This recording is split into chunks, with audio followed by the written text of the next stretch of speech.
is plan a date night. Now this one, I haven't officially done, but I'm planning on doing it.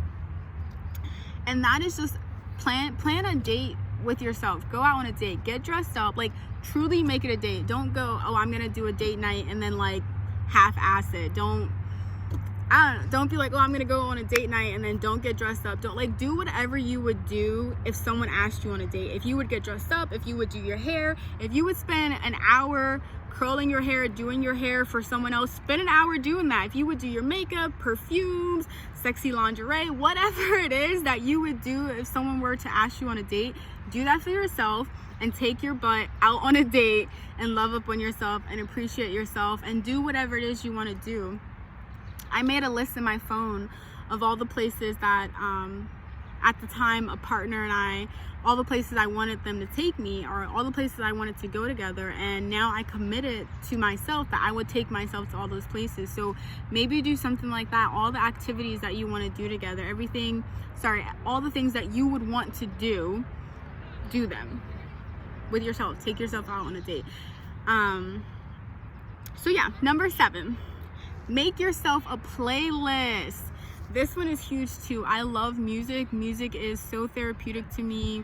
Music, just like, I love music. I think everyone loves music. If you don't, that's cool too. So yes, make yourself a playlist. I have a few different playlists. I have a playlist that's kind of just songs that I love hearing that make me feel happy. I have a playlist that's dedicated to like raising my vibration and my frequency. I also have a playlist that I think I called it like empowerment or something like that. It's just like a bunch of female artists that I love, that when they sing I just feel badass and I just feel like, yes, I am, yes. And then I'm also in the process of making a self-love playlist, just like love songs that I'm dedicating to myself, if that makes sense. And another tip I want to say with the self-love playlist, we are all divine feminine and divine masculine energy. So sometimes what I do, because I really want my divine feminine and divine masculine energy to be in union, when I hear love songs, I in my mind pretend that my divine masculine is singing it to my divine feminine, if that makes sense. So I don't know, maybe try that. If you like, I started doing this after my most recent breakup, a little bit, yeah. So after my most recent breakup, love songs just kept playing and I was getting triggered as fuck. And I was just like, oh my gosh, I don't want to hear this. Like, I just like broke up with someone, I don't want to hear this stuff. So what I was doing, instead of like being triggered, I just flipped it to where if I was hearing a love song, I would be like dedicating it to myself. Does that make sense? And I would sing it to myself. Is that making sense? But yeah, I would sing it to myself as my divine feminine, singing it to my divine masculine. And I'm telling you, depending on what love song it is, it does something. So really try it. Like, pick your favorite love song or something that is sexy, something that's sensual, that's loving, that's sweet, whatever vibe you want. Push play and sing it to yourself. Sing it to yourself in the mirror or just wherever, whatever, in your car. Just truly sing it to yourself and set the intention that I am dedicating this song to myself. I'm singing this to myself. And you truly.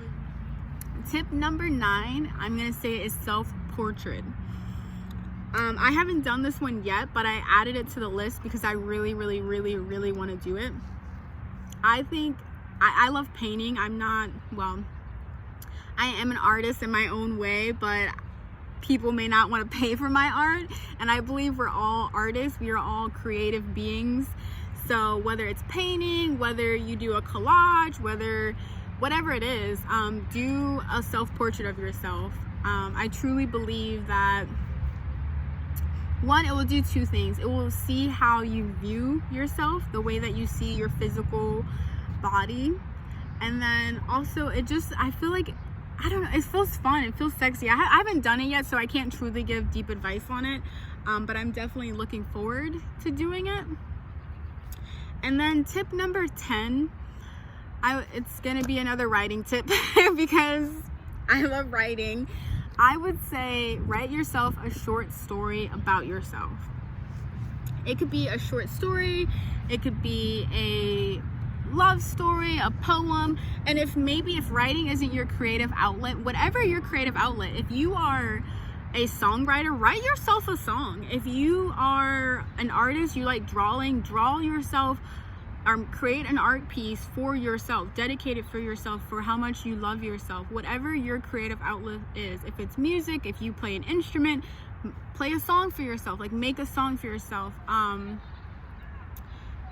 Yeah, so just whatever it is, customize all these tips to yourself. I know a lot of them are writing tips, because again, that just reflects me as an individual. I love to write, and I do really feel like they're therapeutic. So try them, even if you feel like writing isn't your thing or isn't your creative outlet. We are all writers, we are all expressive beings. We all need to activate our throat chakras, and a lot of times for me, it's really hard, which I know is funny because I'm making a whole YouTube video, but it truly is difficult for me, and writing just is so much easier. It's like my throat and my hand are connected, and it just like flows effortlessly.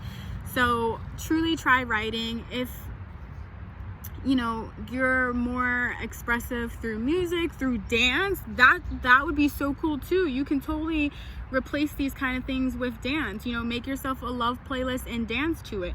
You could do a love letter through dance somehow.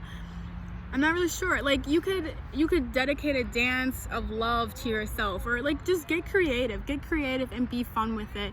A lot of times when we are on the self-love journey, it can seem pretty serious and difficult, because a part of the self-love is, again, the first tip, getting honest with yourself. And when you get honest with yourself, truly honest with yourself, you can for me at least, I felt weighed down by all of the shadow aspects in myself and the ways I wasn't loving myself. But once you move past that, and once you just keep pushing through, and the best way to push through the fears, the triggers, the doubts, the wanting to give up, the just wanting to go back to your old ways, is love.